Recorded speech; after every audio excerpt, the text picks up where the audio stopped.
Então, muito boa tarde a todos e a todas e a todes. Eu sou a professora Solange Berto, do curso de Serviço Social, e a gente está hoje no segundo encontro da revista Brazilian Journal, do curso de Serviço Social da Unipampa, a revista Bejarás, e a gente vai dialogar nesse segundo encontro com a professora Paula Pavan.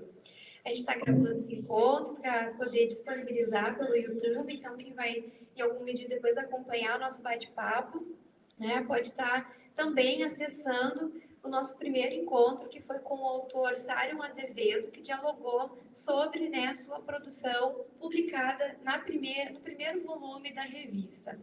Então, hoje a gente vai conhecer um pouquinho da obra, né, dessa autora, nesse projeto inovador e recente do curso de Serviço Social, que trata de dialogar com os autores que publicaram na nossa revista, uma revista jovem que está aí, né, se colocando para ser conhecida, para ser acessada, para receber também as produções, né?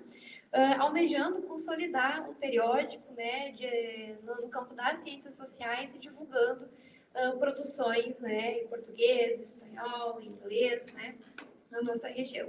Então, antes da gente iniciar o nosso bate-papo, eu vou apresentar a nossa convidada, a professora Paula. Professora Paula, bem-vinda. A professora Paula Daniele Pavan é professora aqui também da Universidade Federal do Pampa, do campus de São Borja. Ela é doutora e mestra em letras, área de estudos da linguagem, especialidade Teorias do Texto do Discurso, pela Universidade Federal do Rio Grande do Sul, licenciada em letras, língua portuguesa e respectivas literaturas, pela Universidade Regional do Noroeste do Estado do Rio Grande do Sul. Atua como pesquisadora do grupo de estudos Sheltianos, é isso? Da Unipampa, e no grupo Discurso, Arquivo, Autoria e Questões de Gênero da Universidade Federal do Rio Grande do Sul. Tem experiência docente nas disciplinas de língua portuguesa e produção textual, lecionadas no ensino técnico e superior, e tem interesse e atua nas seguintes áreas: textos, discurso, cultura, cyberespaço, ensino de língua portuguesa, leitura e produção textual. Essa obra no qual a gente vai dialogar hoje também tem a coautoria da estudante Mirtiele Rodrigues Matoso. A gente agradece, Mirtiele, a disponibilidade, né, de estar dialogando sobre o texto. Uma pena que ela não pôde estar conosco, né?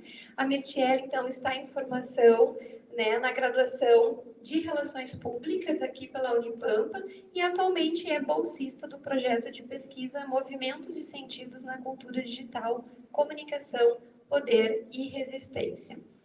Então, o texto que a gente já quer convidar as pessoas para acessar lá no site, no canal da revista Bejarás, é #Laloba, o discurso feminista materializado através da hashtag. Então, a gente vai ouvir um pouquinho, né, a Paula nos contando, né, que texto é esse, de onde que ele nasce, que pesquisa é essa, qual a relevância dessa pesquisa. Bem-vinda, Paula, e obrigada por estar conosco, construindo esse momento. Obrigada, Solange. É um prazer estar aqui com vocês hoje. Boa tarde a todos e todas.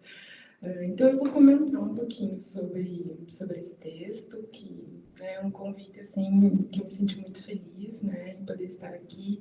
A Martiana, infelizmente, como tu disseste, não pôde vir, mas eu represento, então, hoje nós duas. Então, eu vou contar um pouco como surgiu a ideia desse texto dentro do projeto Movimentos na Cultura Digital. A Martiele atuou comigo como bolsista voluntária, né, iniciação científica voluntária nesse projeto. E aí a ideia era ela escolher um objeto de análise nas mídias sociais para entender como é que a produção de sentidos ocorre na cultura digital. E aí esse projeto sobre cultura digital é um projeto que se desdobrou a partir da minha tese de doutorado. Então, na tese de doutorado eu trabalhei com cultura digital e movimentos sociais indígenas, então eu quis alargar um pouquinho mais para trabalhar com outros discursos, né? E a Martiele se interessou então em trazer a questão do discurso feminista Na época, ela estava lendo esse livro da Clarissa Esteves, que é Mulheres que Correm com os Lobos, e aí ela veio me falar um pouquinho sobre o livro e tal. E aí eu disse que tal a gente fazer uma busca, né, por esse livro e ver o que as pessoas estão falando. E aí que a gente chegou nessa hashtag, né, no Instagram, e essa hashtag ela é utilizada, muito utilizada, né, no Instagram, com diferentes sentidos. Né? Então, desde a questão do empoderamento feminino, questões mercadológicas também, né, para venda até de produtos. Então, tem uma série de sentidos que são produzidos e retomam esses significantes, né, que é o Aloha. E aí, nós, fazendo essa busca nas mídias, nós chegamos até a revista La Loba Magazine. Então, o que é essa revista que é objeto, né, de análise no artigo? É uma revista de escrita feminina, feminista. Então, a idealizadora da revista, ela retoma e ressignifica essa hashtag e também a ideia trabalhada, né, pela Clarissa Esteves no livro Mulheres que Correm com os Lobos. Então, é muito interessante pensar que há um jogo, né, ali na revista entre o que é da ordem do livro e o que é da ordem do digital e do empoderamento das mulheres através da escrita. Porque o que a revista busca, né, essa Loba Magazine? Busca dar espaço de produção artística e textual para mulheres. Então, a gente tem uma questão muito interessante aí, que é a escrita de mulheres, né? Então, a gente sabe que, historicamente, as mulheres foram e ainda são, né, silenciadas, invisibilizadas. Então, há uma política, digamos assim, de silenciamento das mulheres, né, que não são ouvidas. E aí essa revista busca justamente dar esse espaço para que essas mulheres possam se expressar. Então, o empoderamento feminino, né, ele vai vir na revista através da expressão artística e escrita. E aí a análise do discurso, né, que é a teoria que eu, né, venho estudando há bastante tempo, desde a iniciação científica, e fiz, né, a minha formação toda em análise de discurso, ela vem para sustentar essa análise no intuito de pensar uma relação entre o que é da ordem da memória discursiva, né, e uma memória discursivo digital. Né, como, através das mídias sociais, das redes sociais, a gente vai ter uma produção de memória digital, né, com produção de sentidos que antes não eram possíveis, né? E a revista faz justamente isso. Então, basicamente, esse assim é o passeio, né, que a gente faz no texto, buscando analisar. Claro que é uma análise assim, né, que não dá conta do todo da revista, né? Até é uma coisa que eu e a Michelle comentamos assim, que a gente precisa analisar mais, né, as publicações, os textos publicados, para entender também quais são os lugares que essas mulheres que escrevem e publicam na revista, quais os lugares que elas ocupam, né, quais os sentidos que elas produzem através dos textos. Então, basicamente é isso, assim, e aí convido, né, o pessoal para fazer a leitura, para, né, criticar também, dar sugestões, enfim, a gente sabe que a leitura do texto é sempre bem interativa. Essa revista que foi a base, né, para análise, é uma revista digital, uma revista que está online, de acesso online, e quais foram os critérios, que eu acho que, considerando, né, que a gente está falando de uma produção do conhecimento a partir de um periódico, né, que está divulgando ciência, acho que também é relevante, né, Paula, a gente trazer, assim, a questão das metodologias de pesquisa, né, você falou em análise de discurso, né, também é uma forma metodológica, né, de interpretação de dados, acho que ele pode explorar um pouquinho isso, assim. Que revista é essa? Qual foi o escopo, né, de análise, que foi objeto de análise? o período, o recorte, e como é que se trabalha um pouquinho, né, com a análise de discurso? Então, de início, assim, a gente sempre gosta de dizer que a análise do discurso, ela traz pressupostos teórico-metodológicos, né? Então, a metodologia ela nunca vai vir pronta para o pesquisador, né? Então, tem uma questão também de construção da metodologia, do arquivo de análise, ao passo que eu vou estudando a teoria. Então, até essa era uma das questões, né, que a Marcelli comentava comigo. Tem essa questão, como é que é a metodologia, né, como é que eu faço para analisar? E aí eu sempre dizia para ela, tu tem que fazer a leitura da teoria. Então, a teoria, ela vai te ajudar a olhar para o objeto de análise. Então, por exemplo, a análise do discurso, ela tem uma gama de conceitos, né, que vai desde memória, formação discursiva, posição do sujeito. Então, esses conceitos, eles são mobilizados na hora da análise, na leitura dos textos, né? Então, a análise de discurso, ela faz a análise de textos para chegar ao discurso. Né? Então, quando a gente fala, por exemplo, em discurso feminista, a gente vai ter os textos, né, que materializam esse discurso feminista. Nesse caso, a revista né, as publicações, enfim, é que materializam esse discurso.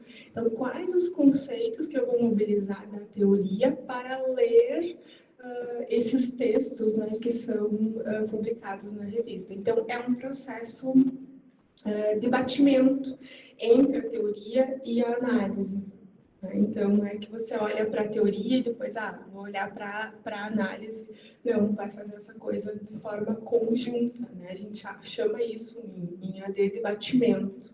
Né? Vai lá na teoria, vê o que tu pode pegar de conceitos e traz para a tua análise. Nesse caso, nós trabalhamos com a questão da memória, né?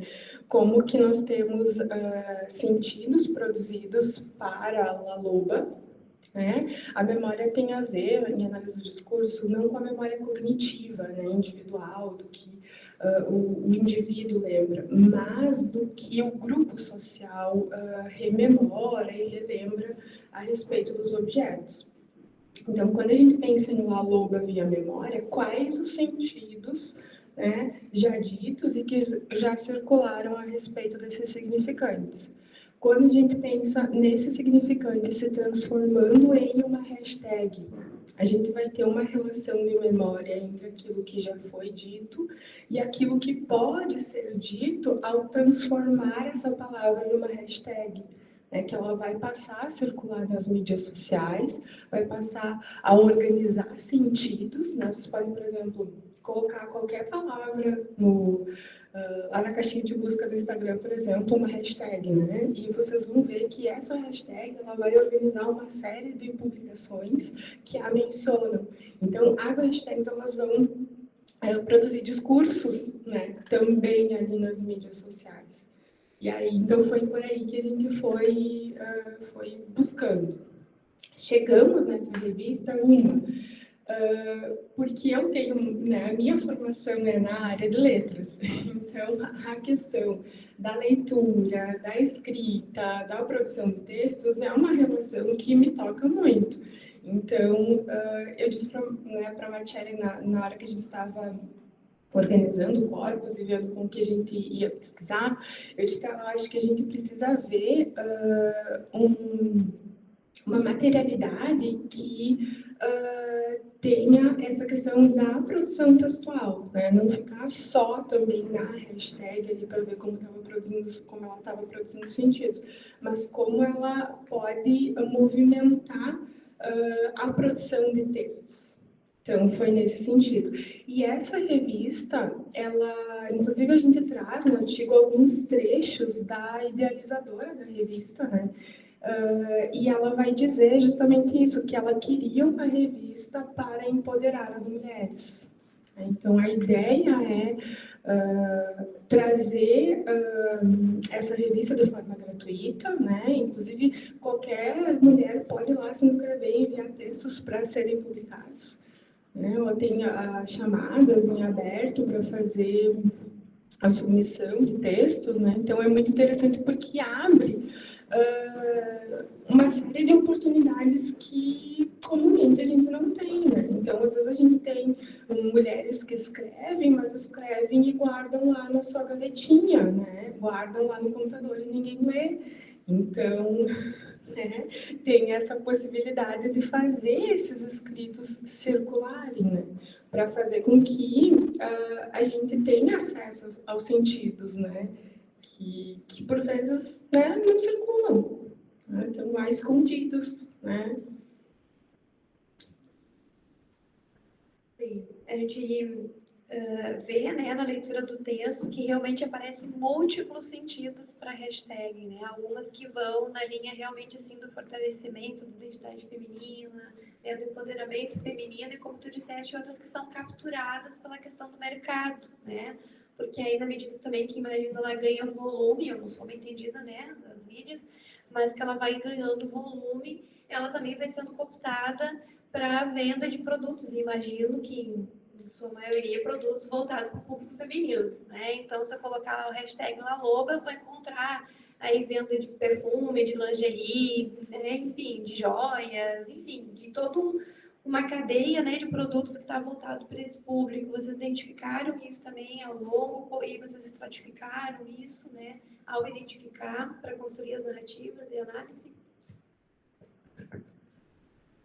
Nós chegamos a contabilizar, assim, não chegamos a analisar esses dados, né? Mas o que a gente percebeu até o momento da coleta é que havia cerca de 50 mil postagens que utilizavam essa hashtag. E aí, como o Neto dissesse, desde produtos né, para venda até a questão, né, do empoderamento feminino, enfim, do discurso feminista nesse sentido. Então, nós não focamos muito nessa questão, né, do uso para outros fins, né? Nós ficamos mais na questão da produção escrita, e aí por isso que chegamos na revista, né? Mas, como desdobramento, futuramente a gente pode fazer uma análise desses trajetos, né, de sentido. Porque o que acontece? Na análise do discurso, a gente trabalha com um conceito que é o conceito de formação discursiva. Então, formação discursiva é aquilo que determina o que o sujeito pode, deve, não deve dizer. Então, faz a regulação dos sentidos. Quando a gente pensa que uma palavra, né, ou uma hashtag, ela é utilizada em diferentes discursos, a gente vai ter o funcionamento de diferentes formações discursivas, né? Então, eu vou ter a formação discursiva capitalista, eu vou ter a formação discursiva feminista, a formação discursiva patriarcal. Todas essas formações discursivas vão produzir sentidos diferentes para a hashtag Laloba ou para o significante Laloba. Então, é um desdobramento interessante que a gente ainda pode fazer, né, para perceber como que essa palavra ela vai produzindo sentidos diferentes, divergentes e até mesmo antagônicos, né? Então, uma mesma palavra não vai significar só pela língua, ela vai significar pelos sujeitos que enunciam, né, pelas condições de produção que estão ali em jogo, né? Muito interessante. A gente quer saber também como que vocês chegaram até a nossa revista, né? Então, assim, é uma revista, né, jovem, aí, né, iniciando sua trajetória, né, tem um ano, né, vai para o seu terceiro volume, né? Como que vocês chegaram até a revista Brazilian Journal? Então, esse dossiê, que nós publicamos, ele retoma os textos de um evento, né, que ocorreu o ano passado, que foi, eu não me recordo, falava sobre resistência, sobre discurso, isso, desfazendo saberes na fronteira, isso aí. Então, esse dossiê é sobre esse evento. Então, na época, eu e a Marcele, a gente produziu o texto e a Marcele apresentou nesse evento. Então, nós ficamos bem felizes em receber o convite, né, para, se a gente quisesse, para compor esse dossiê.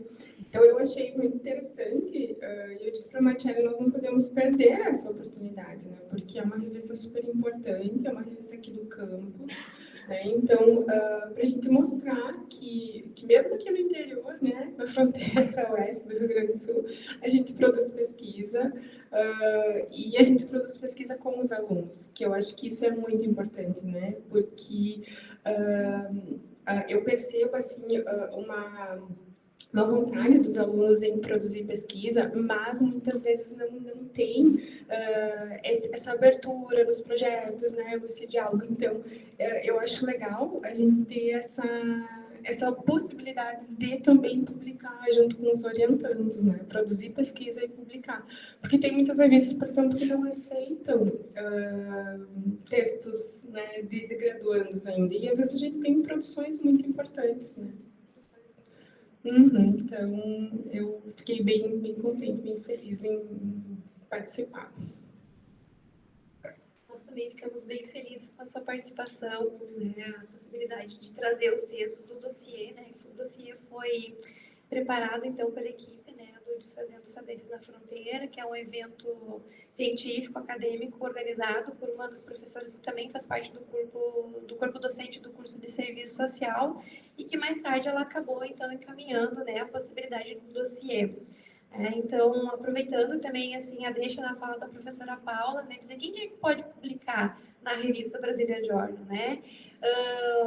Como a gente almeja, né, consolidar um periódico que atenda, né, as avaliações, né, dos órgãos de fomento, enfim, né, da CAPES, a gente tem ali os critérios, né? Então, pode um graduando? Pode, mas tem que haver, né, pelo menos um autor com doutorado. Então, é uma exigência, né, a titulação de que um dos autores tenha doutorado, né, para a gente poder manter aí, né, uma circulação de pesquisas, né, que partam de grupos de pesquisa, de pesquisadores já com formação, né, então, e que aí os outros sujeitos compõem essas equipes, né, iniciação científica, mestrandos ou mesmo doutorandos, mas é uma exigência, então, né, dentro da concepção, né, de quem pode publicar na revista. Isso é importante, porque a gente está sempre, né, com o fluxo contínuo aberto para envio de trabalhos, né.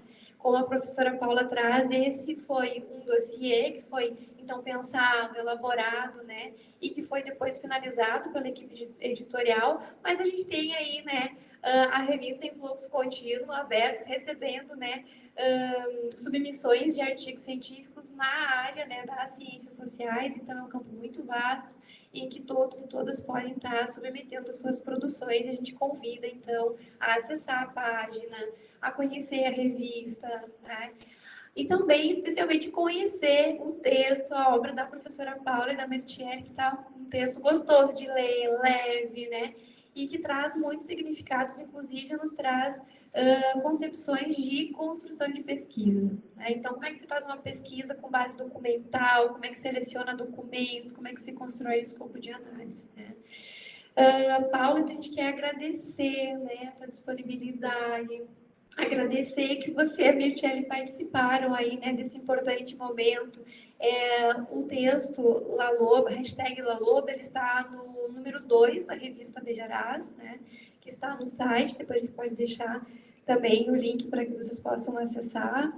E a gente convida todos e a todas a fazer a leitura e também a submeter os seus trabalhos, né. Então, a gente agradece, né, a tua disponibilidade e conta, né, com futuras pesquisas suas, né, que a gente possa consolidar essa experiência dentro do campus e fora dele também. Se você quiser deixar um recadinho para quem vai nos acompanhar aí nas redes também. Bem, eu que agradeço, foi um prazer vir aqui comentar um pouquinho sobre o texto e convido o pessoal a fazer a leitura, né? Tem os nossos contatos também lá na revista, né? Podem entrar em contato. E é isso, fico à disposição. Obrigada.